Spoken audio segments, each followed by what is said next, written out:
사랑과 은혜의 하나님 아버지, 고난주간에 나를 정하여 하나님의 겸손과 순종의 십자가의 길을 묵상하며 이 아침 기도와 찬양의 예배로 나아가게 하시니 감사합니다.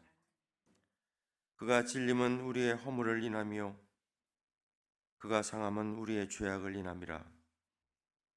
그가 징계를 받음으로 우리가 평화를 누리고 그가 채찍에 맞음으로 우리가 나음을 입었도다. 우리는 다 양 같아서 그릇 행하여 각기 제 길로 갔거늘 여호와께서는 우리 무리의 죄악을 그에게 담당시키셨도다. 라는 이사야의 말씀을 다시금 묵상을 합니다. 아무런 공로 없는, 영원히 죽을 수밖에 없는 죄의 종노릇하며 살아갈 우리를 위해 예수님을 십자가에 피 흘려 죽이기까지 우리를 사랑하사 새 생명을 주시고 구원하여 하나님 나라 백성으로 인쳐주시고 자녀 삼아주신 하나님의 크신 은혜를 다시금 감사를 드립니다.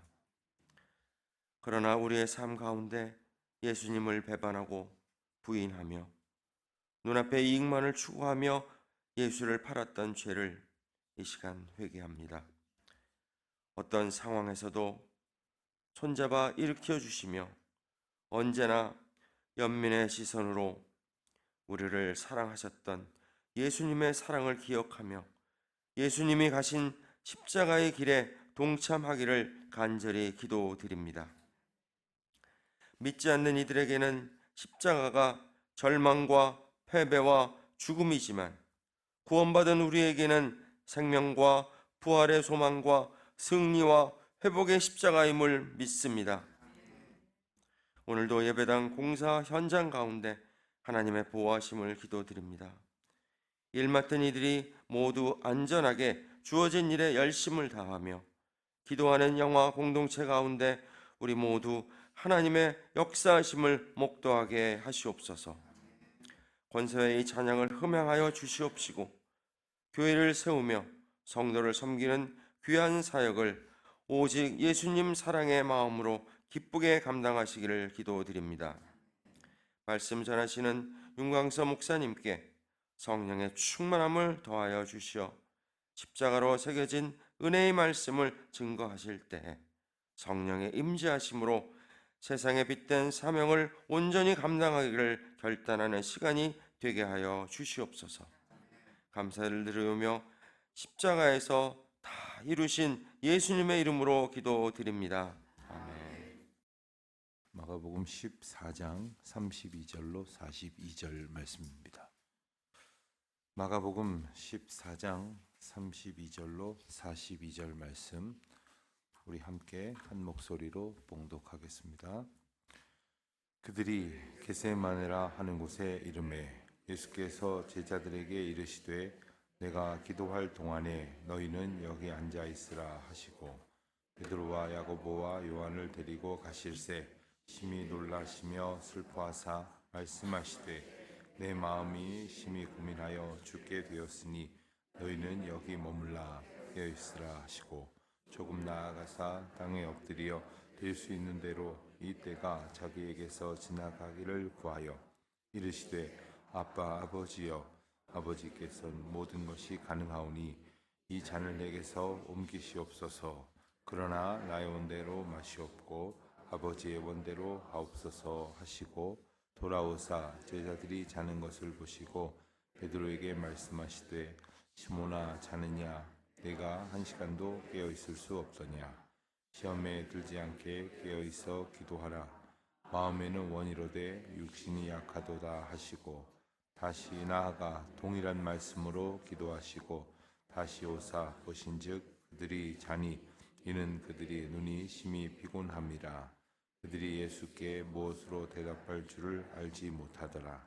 세 번째 오사 그들에게 이르시되 이제는 자고 쉬라. 그만 되었다. 때가 왔도다. 보라 인자가 죄인의 손에 팔리느니라. 일어나라 함께 가자. 보라 나를 파는 자가 가까이 왔느니라. 아멘. 우리가 읽은 오늘 말씀은 너무나도 잘 아는 말씀입니다. 겟세마네 기도라는 이야기를 잘 알고 계실 것이고 아마도 이 본문으로 말씀을 들어보신 수를 헤아리기 어려울 정도로 많으실 것입니다. 저도 설교하는 자주 쓰는 성경책에 메모가 돼 있는 것만 봐도 여러 차례 설교를 했던 본문이면서도 볼수록 하나님의 그 메시지를 찾기가 어려운 부분들도 분명히 있는 그런 본문입니다. 이 본문을 통해서 우리에게 주시는 메시지, 특별히 그 기도를 통해서 우리에게 알려주시는 하나님의 뜻이 무엇인지를 깊이 깨닫는 귀한 시간이 되시면 좋겠습니다.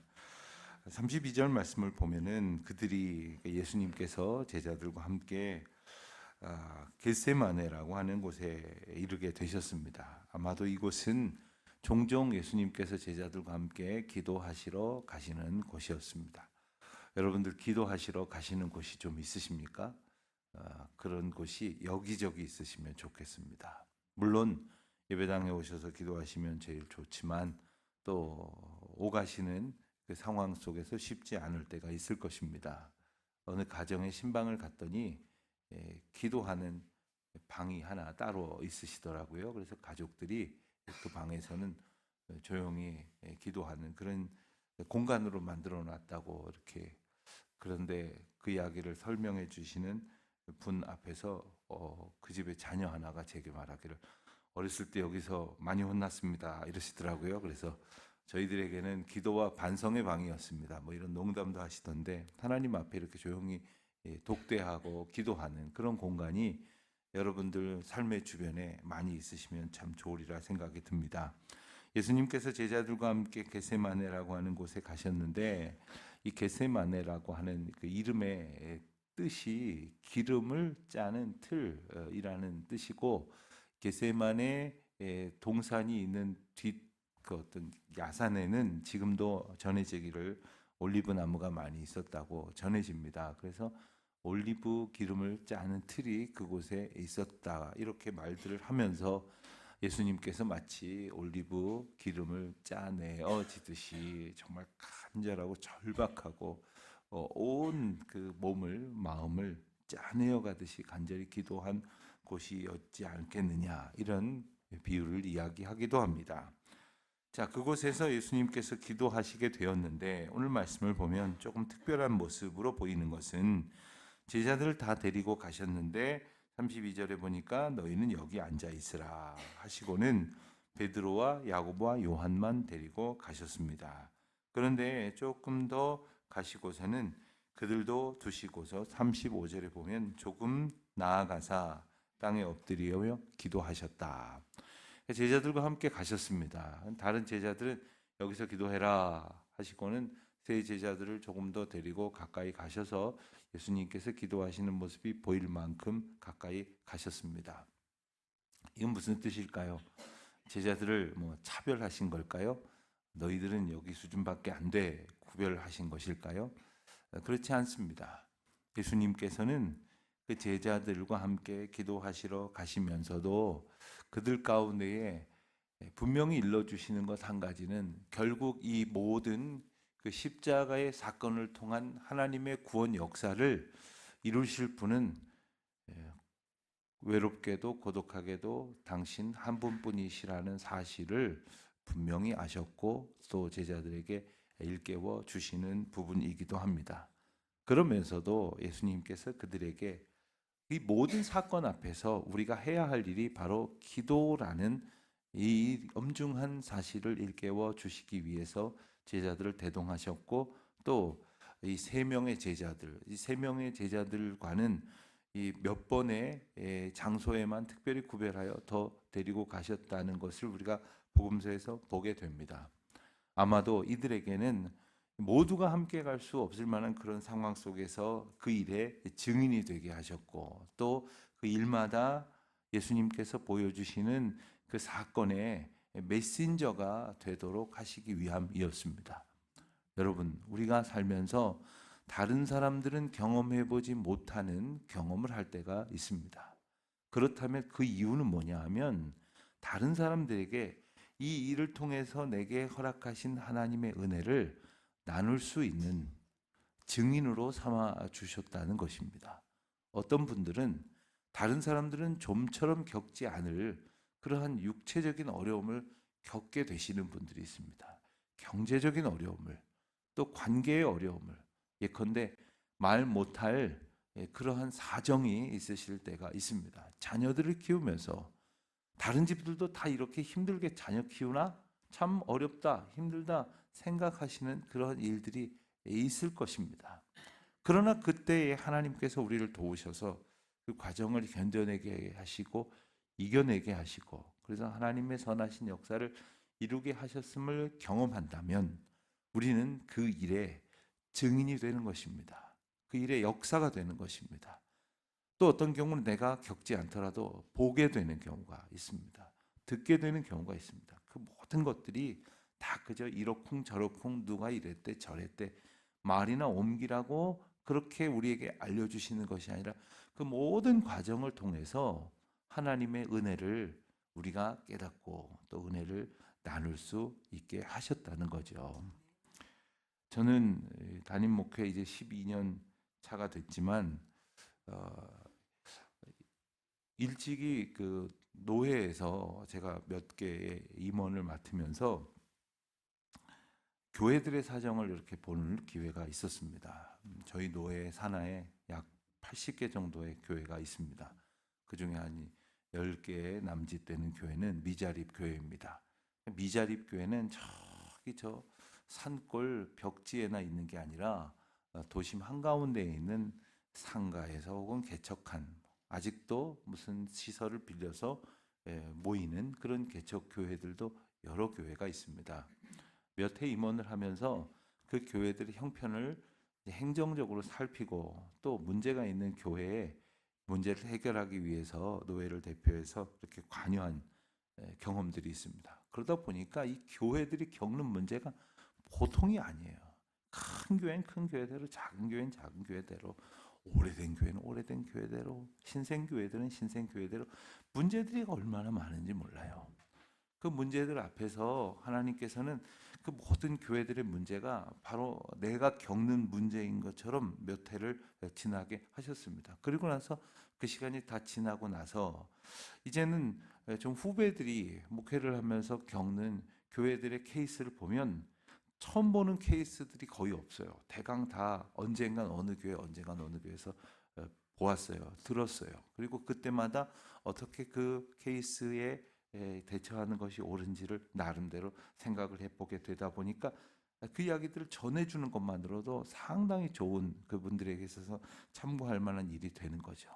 이 제자들에게 있어서 예수님을 따라다니는 것, 그것은 신기한 경험을 위해서가 아닙니다. 예수님이 하신 일의 증인을 삼기 원하시기 때문입니다. 예수님께서 기도하시러 가는 자리, 실상 오늘 본문에도 보지만 결국 하나님 앞에 예수님이 단독자로 서야 합니다. 그러나 함께 가게 하셔서 기도하게 하시는 이유가 뭡니까? 우리 각 사람이 결국 단독자로 예수님 앞에 서게 되는 것입니다. 예수님도 다 데리고 제자들을 데리고 가셨지만 결국 여기에 두고 세 사람만 더 데리고 가시고 결국 몇 걸음 더 홀로 나아가실 수밖에 없었던 것은 십자가에서 감당하실 그 고난의 사건이 결국 예수님에게만 오롯이 주어지는 것이라는 사실을 우리는 알게 되어지는 것이죠. 예수님께서는 홀로 기도하시는 중에 결국 십자가 사역을, 십자가를 통한 하나님의 역사를 당신을 통해서 이루실 것이라고 하는 사실을 확신하시게 됩니다. 그리고 이것은 피할 수 있는 게 아니라는 것을 깨닫게 됩니다. 어려운 일을 만나면 우리가 우선 어떻게 합니까? 피할 수 있으면 피하려고 하는 습성이 있어요.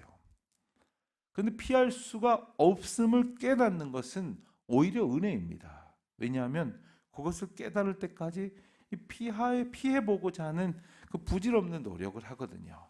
그러나 차라리 이것은 피할 수가 없는 것이다 라고 생각을 하면 이제 한 가지 중요한 갈등의 문제를 넘어서는 거예요. 하나님께서 우리를 이끌으시면서 우리를 갈등하고 번민하게 만드는 요소들을 자꾸 이렇게 제하시는 겁니다. 그걸 다른 말로 하면 포기하게 하시는 거예요.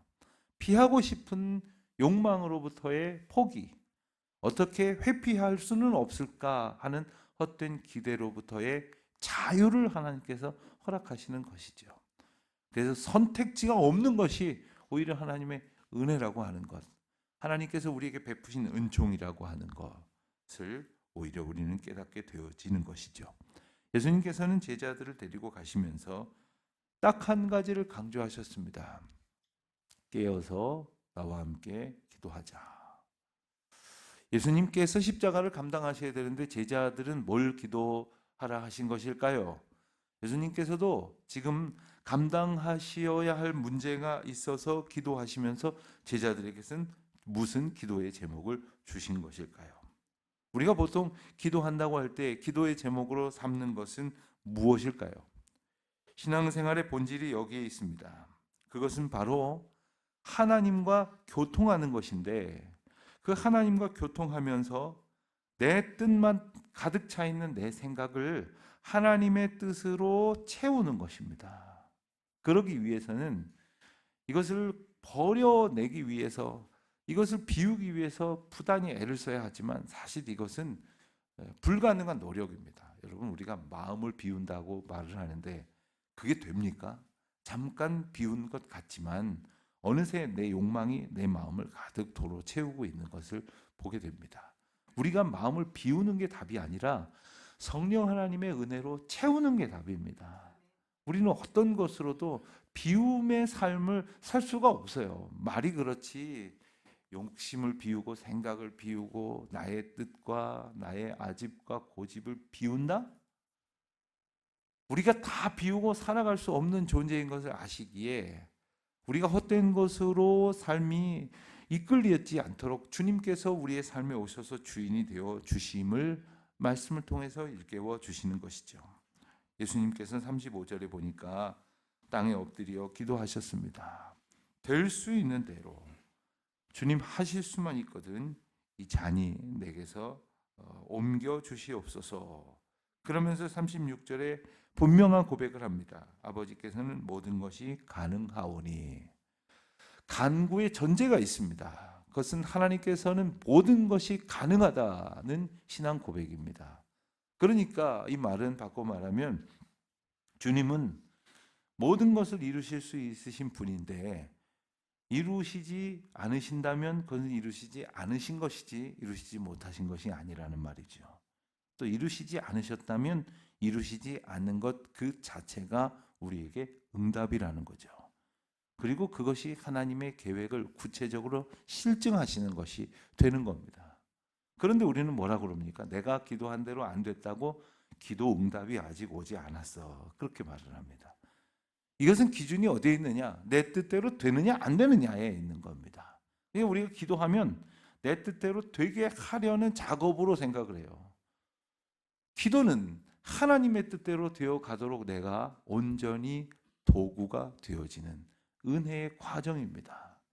그래서 기도는 내 뜻을 비우고 하나님의 뜻을 구하여 채워가는 과정이고, 신앙은 바로 내 뜻대로 내 삶이 사라지는 게 아니라 하나님의 뜻대로 따라 사는 것이 바로 신앙의 삶이다 라는 것을 일깨워 주시는 것이죠. 예수님께서는 마저 기도하시기를 36절 하반절에 그러나 나의 원대로 마시옵고 아버지의 원대로 하옵소서. 우리의 기도 가운데 사실 이 그러나의 고백이 있어야 하는 겁니다. 우리가 바라는 게 있어요. 원하는 게 있어요. 이것을 구하지 않을 수 없을 만큼 우리는 이 욕망에서 자유롭지 못해요. 우리가 원하는 대로 되기만을 구해요. 그래서 오늘도 하나님 앞에 나와 기도를 하는 거죠. 그리고 하나님 앞에 하나님께서 이 기도를 기뻐하시지 않으실지도 모른다는 생각이 없지 않음에도 기도하는 겁니다. 그것을 구하는 겁니다. 하지만 우리의 기도 끝에 그러나 나의 뜻대로 마시고 아버지의 뜻대로 하시옵소서. 예수님께서는 이 기도를 통해서 우리에게 한 가지 중요한 사실을 일깨워 주십니다. 예수님도 아버지의 뜻이 무엇인지를 아셨어요. 그러나 나의 뜻을 구하고 계십니다. 이것은 예수님이 어떻게 예수님이 이러실 수 있어? 예수님 참 실망스러운데 이렇게 우리로 깨닫게 하시려는 것이 아니라 우리가 하나님 앞에 기도할 때 언제나 하나님의 뜻을 모르지 않으면서도 내 뜻만을 고집하는 이 약함 가운데 있다는 것을 일깨워 주시는 것입니다. 여러분 신앙생활 오래 했다고 이 문제가 해결이 되겠습니까? 오랜 세월 동안 다른 사람보다 괄목할 만하게 열심으로 교회를 섬기고 봉사했다고 이 문제가 해결이 되겠습니까? 전혀 그렇지는 않습니다. 그렇게 우리는 기도하게 하시는 겁니다. 그렇게 우리를 하나님 앞에 인도하시는 것입니다. 그러나 나의 뜻대로 마시고 아버지의 원대로 하시옵소서. 아버지의 원대로 하시옵소서. 근데 여기에 되게 대단히 중요한 뉘앙스가 있는 것 같아요. 여러분들이 만약에 누군가와 대화를 하는데 어떻게 하면 좋겠어? 라고 묻는 상대방에게 내 생각은 이런데 당신 마음대로 해. 이건 아니어야 되는 거거든요. 주님 앞에 때로는 막 기도해놓고 만약에 기도를 이렇게 끝낸다고 생각을 해보십시오. 막 기도를 해놓고 하지만 마음대로 하실 거 아닙니까?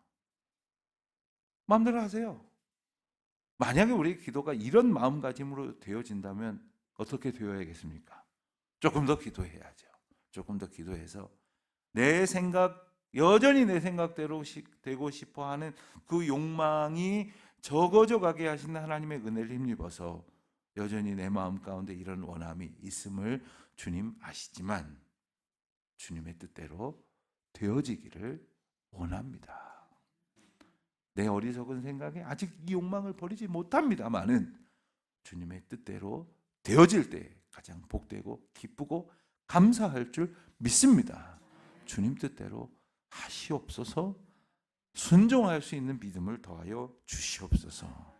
예수님께서 2번, 3번 반복해서 이 기도를 하신 이유는 이 기도가 쉽지 않음을 우리에게 보여주시는 거예요. 한 번 기도했다고 될 문제가 아니고 계속해서 이 간구를 하나님 앞에 드리게 하신다는 거죠. 그런데도 실망스럽게도 예수님께서 제자들 곁으로 돌아오셨을 때에 제자들이 자는 것을 보셨습니다. 베드로에게 말씀하셨죠. 시몬아 자느냐? 내가 1시간도 깨어 있을 수 없더냐? 언젠간 어느 권사님께서 수술을 받으시게 돼서 아침에 새벽 기도를 마치고 기도를 하러 병원에 간 적이 있습니다. 코로나 전이라 그때는 병원에 새벽이고 이렇게 자유롭게 드나들었는데 수술을 앞두고 그 수술방으로 옮겨지기 전에 병실에서 기도를 하는데 아드님, 며느님, 젊은 그 아드님, 따님, 며느님, 사위, 어린 손주들까지 와서 기도를 하는데 울고불고 난리예요. 그리고 왜 그렇게 울고불고 하는가 봤더니 의료진들이 이 수술이 어려워서 수술 중에 잘못될 수도 있습니다. 보호자 각서를 쓰십시오. 이렇게 표현하면 그렇지만 겁을 잔뜩 이제 먹었어요. 그러니 걱정이 되죠. 막 울고 불고 막 그리고는 막 그러면서 이제 기도를 하고 이제 수술방으로 베드가 옮겨가는 것까지 보고 나왔습니다. 그리고 나서 회복이 돼가지고 다시 병실에 갔더니 잘 수술이 돼서 의사소통이 가능할 정도로 회복이 되셔서 어떠셨어요? 수술 잘 마치고 오니 참 개운하고 기쁘시죠? 감사합니다. 그랬더니 대뜸 뭐라 그러신지 아세요? 곁에 있던 아들 며느리들 보고 이것들 말이죠 다 자고 있었고요 다 핸드폰 보고 있더라고요. 그게 무슨 말이세요? 그랬더니 수술이 생각보다 빨리 끝나서 베드가 이렇게 밖으로 나오는데 그때 의식이 돌아오셨대요. 그래갖고 보고 있으니까 다들 그냥 이렇게 하고 졸고 있고 엄마 내가 계속 기도하고 있을게. 계속 걱정하지 마. 우리 간절히 기도하고 있을게. 이러더니 다 자고 있어요. 근데 이러시길래 아이고 어머니가 굉장히 유머가 많으시다고 그러고는 지나갔지만 아니 그런 거죠. 우리 약함이 그런 거예요. 가만히 보면 우리가 얼마나 연약하고 얼마나 어리석은지 게다가 의지가 박약할 뿐 아니라 우리의 결단을 지켜낼 수 없는 연약한 존재인지를 우리는 너무나도 잘 알고 있습니다. 예수님은 지금 그거를 힐난하시는 게 아니에요.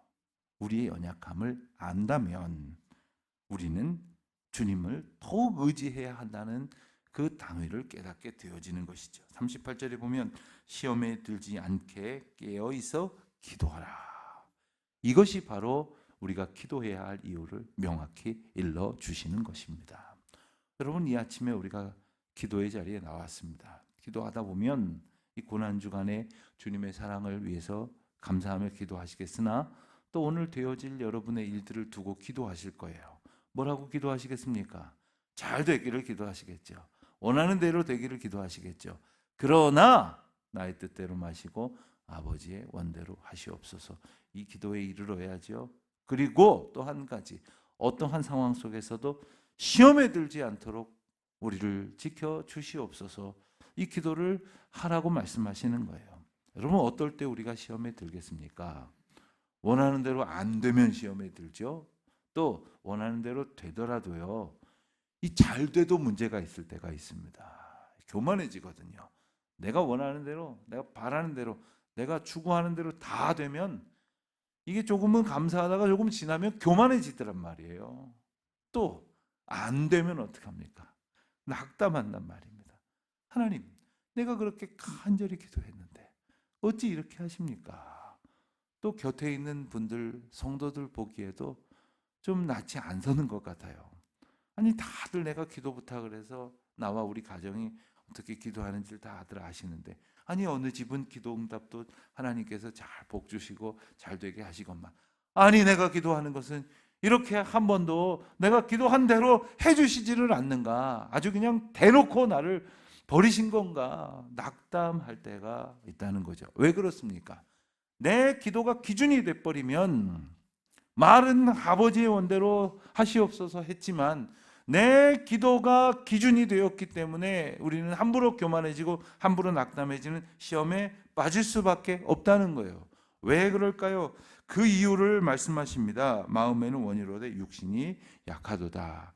우리 육신이 약하기 때문이에요. 우리 육신이 약하기 때문에 우리의 생각이, 우리의 마음이, 우리의 삶이 지극히 연약하기 때문에 하나님 앞에 간절한 마음으로 기도도 하지 않고, 그리고 기도해야 할 바를 기도하지도 않고, 그리고 조금만 상황이 우리가 뜻하는 대로 되지 않을 때에 우리 삶이 시험에 빠져버리는 그런 연약함을 볼 수밖에 없다는 것이죠.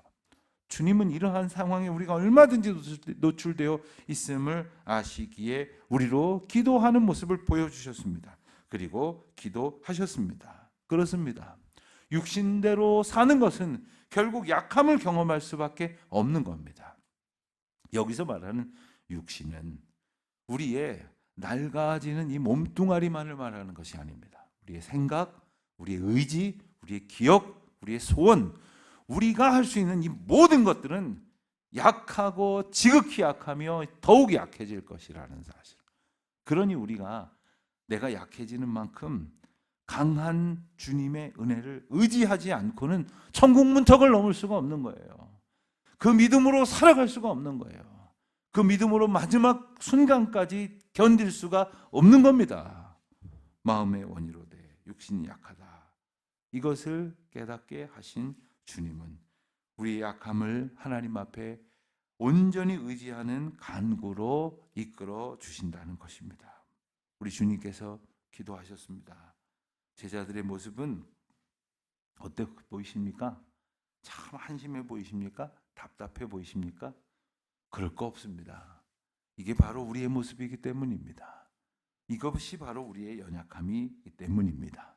그럼에도 불구하고 주님께서는 니들 안 되겠구나, 다 저리 가버려, 그리고 내치신 것이 아니라 일어나 함께 가자. 일어나 함께 가자. 어디로 가자고 하시는 말씀입니까? 내가 아버지의 인도하심을 의지하여 가듯이 너희도 나와 함께 그 아버지 하나님의 인도하심만을 바라보며 가자라고 부르시는 것입니다. 사랑하는 성도 여러분, 우리가 고난주간을 지나면서 우리가 정말로 기도해야 되는 것은 내가 죽어야 할 문제 앞에서 나를 대신하여 죽으신 그 예수님의 그 사랑과 함께 그 사랑을 보이신 것을 깨닫는 것으로 끝나는 것이 아니라 그 길로 걸어가신 예수님처럼 살도록 인도하시는 은혜를 얻는 것입니다. 그리고 그렇게 살아가기로 소원할 때 도우시는 성령님의 손을 의지하여 오늘 그렇게 살아보는 겁니다.